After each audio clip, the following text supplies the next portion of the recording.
नमस्कार, मैं डॉक्टर अर्चना गुमास्ता, सहायक प्राध्यापक शिक्षा विभाग, दुर्गा महाविद्यालय रायपुर से।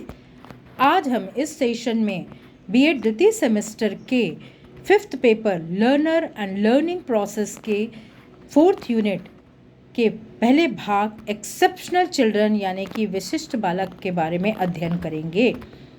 विशिष्ट बालक का जब हम अध्ययन करेंगे तो हमें उनके कंसेप्ट को समझना है, उनके प्रकार को समझना है और उनकी विशेषताओं को समझना है, और स्पेशल रेफरेंस में जो अधिगम लर्निंग में कमी लिए हुए विद्यार्थी होते हैं उनके बारे में हमें विशेषता पढ़ना है। अब हम सबसे पहले विशिष्ट बालक या एक्सेप्शनल शब्द के बारे में हम समझते हैं। एक्सेप्शनल या विशिष्टता जो शब्द अपने आप में ही पूर्णता लिए हुए है कि ऐसे कोई भी बालक जो किसी खास योग्यता के साथ इस पृथ्वी पर जन्म लेते हैं, वो गिफ्टेड भी हो सकते हैं, मेंटली रिटार्डेड भी हो सकते हैं और निम्न बुद्धि वाले भी हो सकते हैं, मध्यम बुद्धि वाले भी हो सकते हैं। किसी प्रकार की भी योग्यता लिए हुए जो बालक इस पृथ्वी पर आते हैं उन सबको हम एक्सेप्शनल बालक या विशिष्ट बालक की श्रेणी में रखते हैं। मानव के विकास की बहुत सारी अवस्थाएं होती हैं, उसमें जन्म से लेके मृत्यु तक। उसमें जन्म के समय वो शैशवावस्था में रहता है और मृत्यु के समय वो मृत्यु अवस्था में रहता है।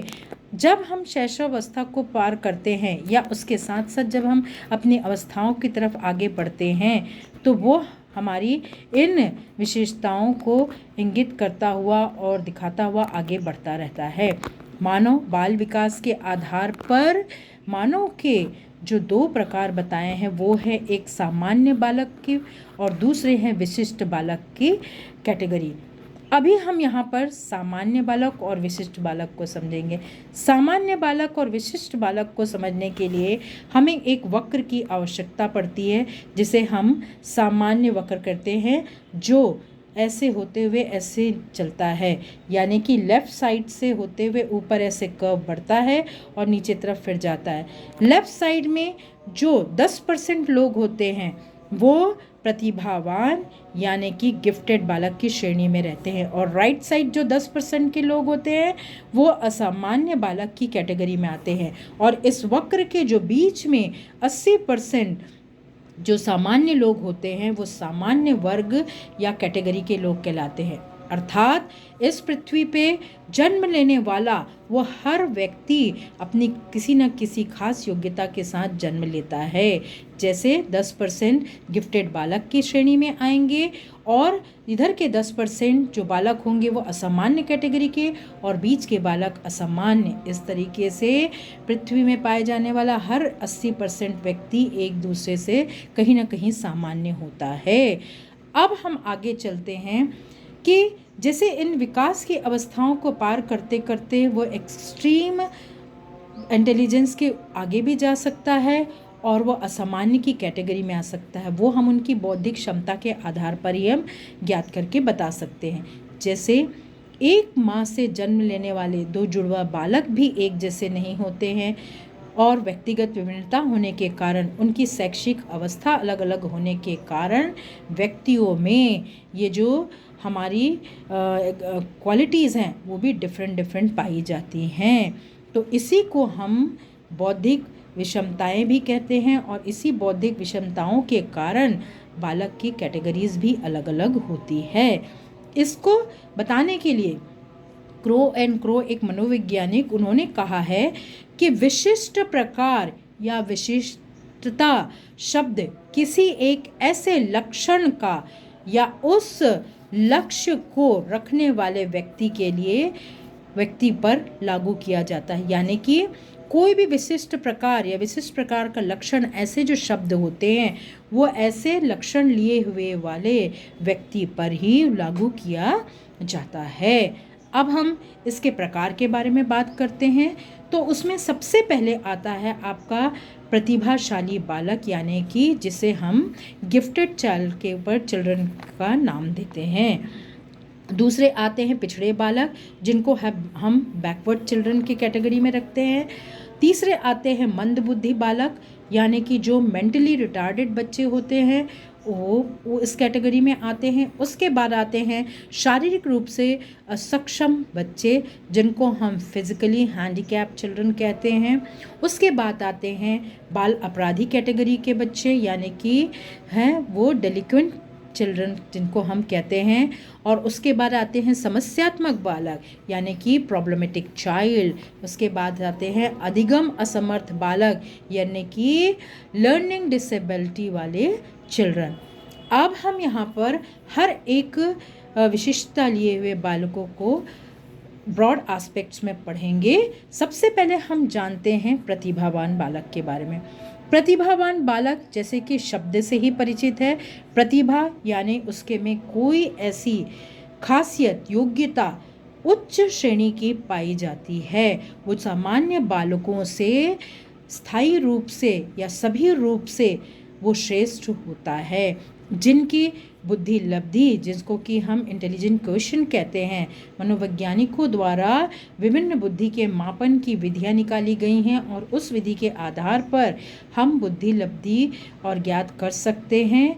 और उसमें उन्होंने मैक्सिमम सीमा 140% से ऊपर जिसका आता है उसको गिफ्टेड चिल्ड्रन या उसके बराबर वालों को गिफ्टेड चिल्ड्रन की कैटेगरी में रखा है, योग्यता में रखा है। अब हम इन गिफ्टेड बालक की जब हम बात करते हैं तो अब हम इनमें क्या क्या विशेषताएं पाई जा सकती हैं, क्या क्या एक तरीके से इनमें गुण होता है, ये बताते हैं। सबसे पहले इनकी जो विशेषता होती है वो बौद्धिक विशेषता या योग्यता होती है। अब बौद्धिक विशेषता को हम किस रूप में लेंगे? उनमें उच्च निरीक्षण करने की क्षमता होती है। किसी भी चीज़ को देख के निरीक्षण करने की उनमें एक अलग सी कैपेसिटी होती है। कल्पना शक्ति, इमेजिनेशन पावर उनका बहुत ही एक्सट्रीम होता है। अधिगम में तीव्रता, जो भी हम बताते हैं, जो भी चीज़ हम समझाते हैं या भी जो भी चीज़ वो सीखते हैं बहुत जल्दी उसको लर्न कर लेते हैं, बहुत तीव्र होते हैं सीखने में। स्पष्ट अभिव्यक्ति होती है उनकी, वो अपने जो भी बात कहते हैं स्पष्ट कहते हैं और मतलब क्विक रिस्पॉन्स देने वाले होते हैं। स्मरण शक्ति उनकी काफ़ी तेज होती है। दूसरी उनकी विशेषता होती है शारीरिक, उनका शारीरिक गठीला बदन होता है, गठीले शरीर वाले होते हैं, अच्छे वजन वाले होते हैं, बोलने में अच्छे होते हैं, देखने में श्रेष्ठ होते हैं।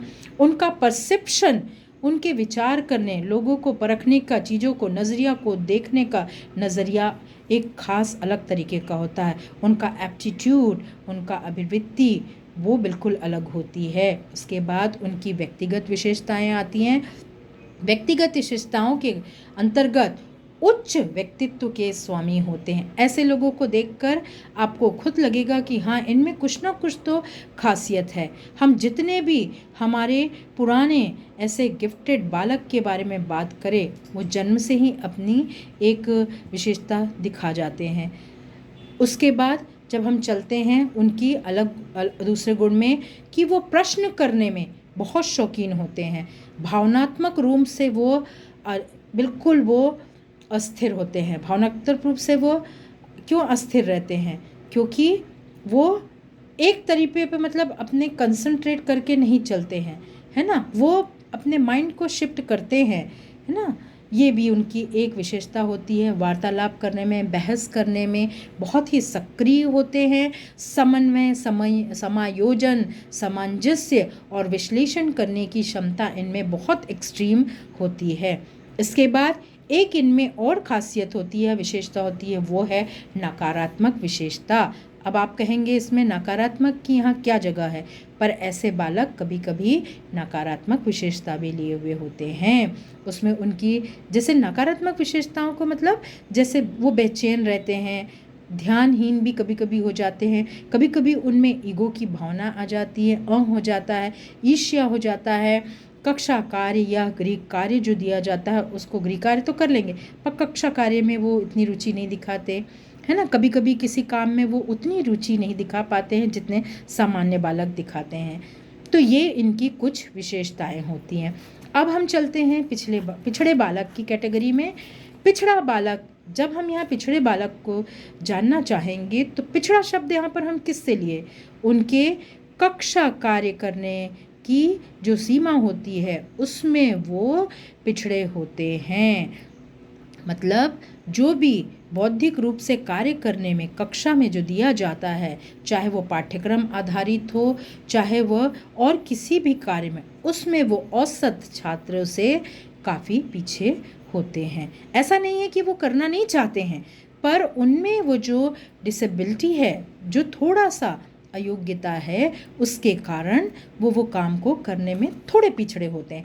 ऐसे नहीं है कि वो किसी भी रूप में वो कार्य को नहीं कर सकते, पर हाँ, मान लीजिए गिफ्टेड बालक उस कार्य को तुरंत करके लेकर आ रहा है, सामान्य बालक थोड़ा और टाइम लगा के लेकर आएगा, पर पिछड़े बालक जो है वो उनसे थोड़ा ज़्यादा समय लगाएंगे, परंतु वो करके आएंगे। मतलब वो कक्षागत कार्यों में थोड़े पिछड़े होते हैं। अब इनकी जब हम विशेषताओं की बात करते हैं तो सबसे पहले इनकी विशेषता होगी कि वो सीखने में धीमी गति लिए हुए होते हैं। स्लो लर्नर हम जिनको बोलते हैं वो ऐसे होते हैं। फिर जन्मजात योग्यताएं भी उनकी होती हैं, मतलब जन्म से ही वो थोड़े से उनकी मानसिक क्षमता ऐसी होती है कि वो क्विक रिस्पॉन्स नहीं देते हैं। उसके बाद उनकी शैक्षिक उपलब्धि जो होती है उसमें वो थोड़े से मध्यम में आते हैं, निम्न में आते हैं। फिर व्यवहारगत समस्याएं भी होती हैं उनकी, मतलब वो अपने व्यवहार में भी समायोजन नहीं कर पाते हैं, क्योंकि उन्हें लगता है कि वो कक्षा में लोगों के साथ कोप अप करके नहीं चल पा रहे हैं। तो कभी कभी घर में, परिवार में, स्कूल में, समाज में, सब तरफ उनको ये समस्याएं थोड़ी सी इनमें पाई जाती हैं। उसके बाद पाठ्यक्रम से लाभ उठाने में असक्षम रहते हैं। जो पाठ्यक्रम, जो सिलेबस है उसमें वो असक्षम रहते हैं, मतलब पूरी तरीके से उसको समझने में, जो आगे फ्यूचर में उनको काम आएगा, वो उसको पूर्ण रूपेण समझने में थोड़े से असक्षम रहते हैं। शिक्षा को या उसके अंतिम ध्येय तक पहुंचने में थोड़े से असमर्थ होते हैं। ये इनकी कुछ विशेषताएं होती हैं। अब हम चलते हैं समस्यात्मक बालक की ओर। समस्यात्मक बालक को हम किस रूप में समझेंगे? समस्या यानी कि किसी भी चीज़ में, किसी भी कार्य को करने में वो कहीं ना कहीं किसी भी रूप में ऐसे सामाजिक बनाए हुए नियमों का उल्लंघन करते हुए समाज, विद्यालय, परिवार और आस पड़ोस में समस्या समस्या का कारण बनते हैं। ऐसे बालक को हम समस्यात्मक बालक की कैटेगरी में रहेंगे। और जब हम शाला शिक्षा की दृष्टि से देखें तो वो कक्षा में अशांत बैठने वाले, कार्य न करने वाले, जैसे झूठ बोलने वाले, कभी चोरी कर लेने वाले, कक्षा में वो समय से नहीं आने वाले, जो अच्छे बच्चे या दूसरे बच्चे हैं उनको भी कार्य न करने वाले, करने देने वाले, है ना, किसी का पेंसिल चुरा लेने वाले, किसी का टिफ़िन खा लेने वाले बच्चे, मतलब इस तरीके के जो क्वालिटी वाले बच्चे होते हैं, छोटी छोटी समस्याओं से ग्रसित होते हैं। परंतु मैं यहाँ पर एक बात बताना चाहूँगी कि यही छोटी छोटी समस्याएं आगे जाके कभी कभी जब हम ध्यान नहीं दे पाते, चारों तरफ से उनका ये इस ध्यान की कमी हो जाती है, चाहे वो पेरेंट की तरफ से हो, चाहे टीचर्स की तरफ से, चाहे शैक्षिक जगह की तरफ से हो, चाहे वातावरण या पर्यावरण की तरफ, तो वो बच्चे इस तरीके के छोटी छोटी समस्याओं से ग्रसित होते होते ये आपराधिक प्रवृत्ति की ओर बढ़ जाते हैं। तो इन्हें हमें उनकी समस्याओं को समझकर वहीं पर निराकरण करना ज़्यादा आवश्यक है। अब हम चलते हैं इनकी विशेषताओं के बाद। ऐसे बालक 4 लोगों के बीच में कभी भी प्रसन्न नहीं रहते, वो हमेशा अप्रसन्न दिखाई देंगे। उनमें भय की भावना रहेगी, ईर्ष्या की भावना रहेगी, वो संदेह करते हैं, वो कार्य करने में लापरवाह होते हैं, बेचैन होते हैं, कभी कभी वो क्रूरता की ओर भी पहुंच जाते हैं, और कभी कभी वो विचारहीनता, मतलब उनमें विचार करने की बिल्कुल क्षमता नहीं रहती है, और कभी कभी ये बहुत ही एक्सट्रीम कौतूहल वाले भी होते हैं, मतलब हर चीज़ को जानने की इच्छा, क्योंकि वो उनका दिमाग एक स्थायित्व की तरफ नहीं रहता, इसलिए वो इस तरीके का व्यवहार करते हैं। अब इसमें भी हम जो समस्यात्मक बालक हैं उनको भी हम कई प्रकार की कैटेगरी में रख सकते हैं। उसमें सबसे पहले रहते हैं शारीरिक समस्या से ग्रसित बालक। अभी शारीरिक समस्या से ग्रसित बालक में हम किनको रखेंगे? जैसे वो अंगूठा चूसने वाले बच्चे हैं आपके, या हकलाने वाले हैं, या बीमार रहने वाले बच्चे हैं, ऐसे को रखते हैं। फिर सामाजिक समस्या से संबंधित जो इसमें हैं वो हो जाते हैं गाली देने वाले, झूठ बोलने वाले, चोरी करने वाले, झगड़ा करने वाले, है ना, ये इस तरीके के बच्चे। उसके बाद व्यक्तिगत समस्या वाले बालक, जैसे कभी कभी ऐसे बालक बहुत शर्मीले स्वभाव के होते हैं, कभी कभी ये अकेला रहना पसंद करते हैं, लोगों से कतराते हैं, विद्यालय के साथ कोप अप करके नहीं समझ चल सकते, ना समय से आते हैं ना समय से कार्य करते हैं, ये इस तरीके के बालक।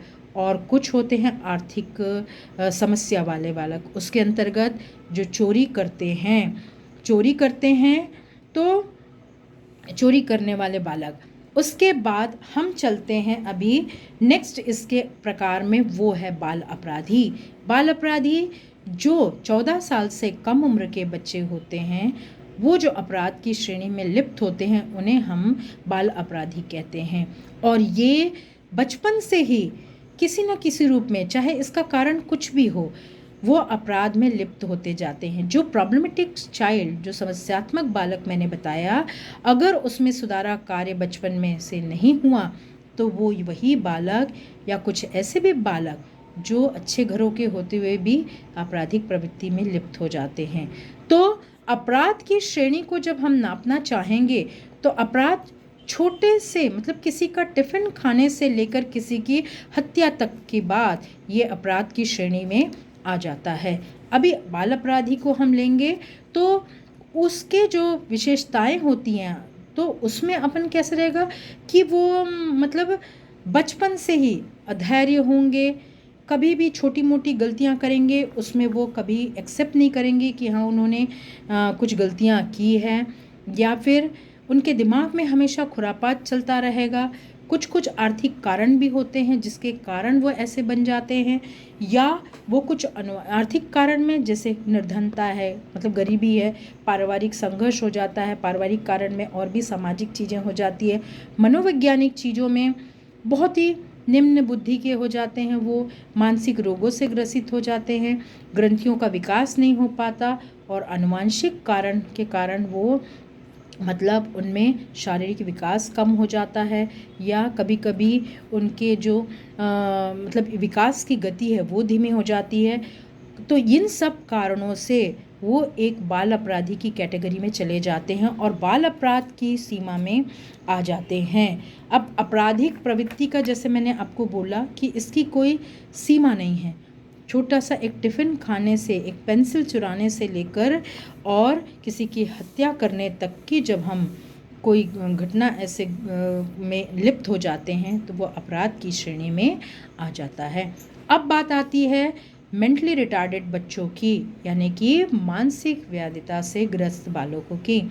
इसके लिए हम यही बोल सकते हैं कि कुछ बालक जन्म से ही कुछ ऐसी लक्षण के साथ पैदा होते हैं जिससे ये पता चल जाता है कि ये बच्चे मानसिक रूप से सामान्य बालकों से निम्न हैं या असक्षम हैं। तो इनका आईक्यू लेवल, मतलब इसमें भी बहुत अलग अलग प्रकार के आईक्यू लेवल के बच्चे होते हैं।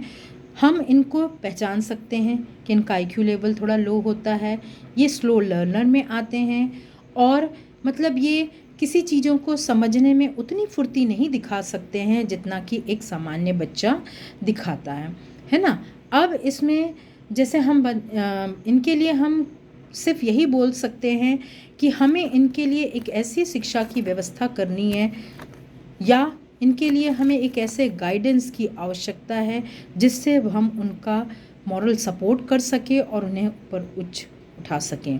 तो जिन भी बच्चों का आईक्यू लेवल थोड़ा 60-70 या 80 के बीच होता है, उनको हम लोग मेंटली रिटार्डेड के कैटेगरी में रखते हैं, जो सामान्य लोगों से असामान्य व्यवहार करते हैं। उसी तरीके से हम शारीरिक विकलांगता लिए हुए बालक के बारे में जानेंगे। शारीरिक विकलांगता यानी कि शरीर के किसी भी अंग से उनका विकलांग होना, या वो रिटार्डेड होना, जैसे कि मान लीजिए कि कोई देख नहीं सकता, कोई सुन नहीं सकता, कोई बोल नहीं सकता, किसी का एक हाथ नहीं है, किसी का एक पैर नहीं है या कुछ और चीज़ें, पर उनकी मानसिक योग्यता, मैं आपको ये बताना चाहूँगी कि उनका जो सिक्स सेंस होता है वो बहुत ही स्ट्रांग होता है।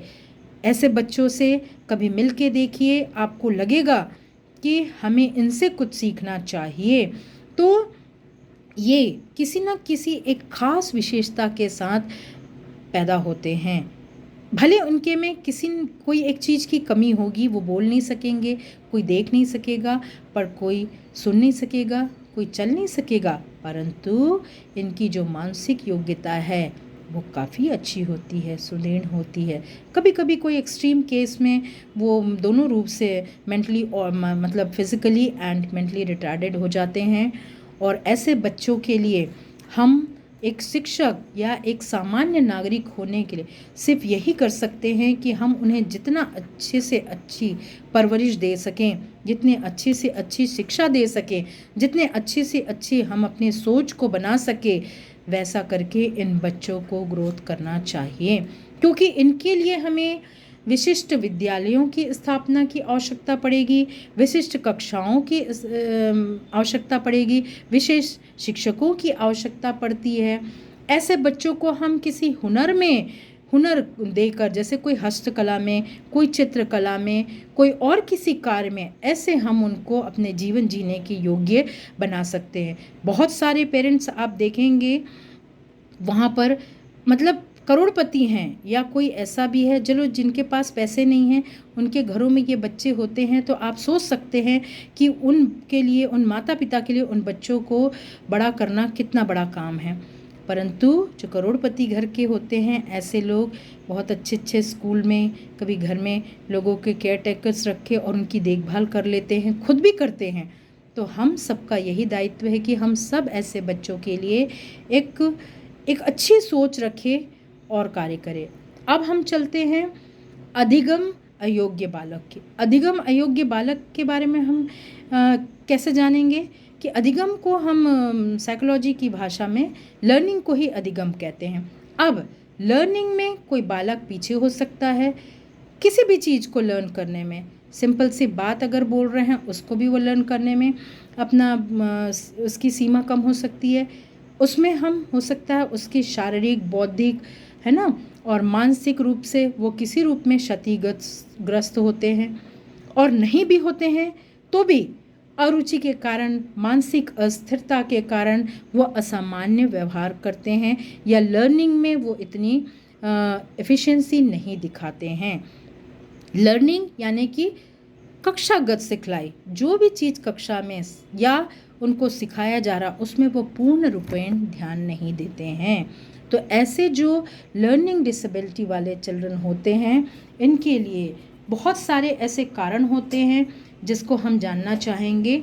उसमें सबसे पहला जो होता है कारण, वो है इनका, जैसे ये इस तरीके के जो बालक होते हैं, ये माता पिता या वातावरणीय परिस्थितियों के कारण जो ग्रसित हो जाते हैं, अशिक्षित हो जाते हैं, जिनके माता पिता जो गरीबी में रहते हैं, समाज से बहिष्कृत परिवार होता है और इनकी अच्छी शिक्षा की व्यवस्था नहीं होती है, माता पिता समझदार नहीं निकलते हैं, कभी कभी ज्ञानात्मक, संवेगात्मक, व्यक्तिगत रूप से भी ये असक्षम हो जाते हैं।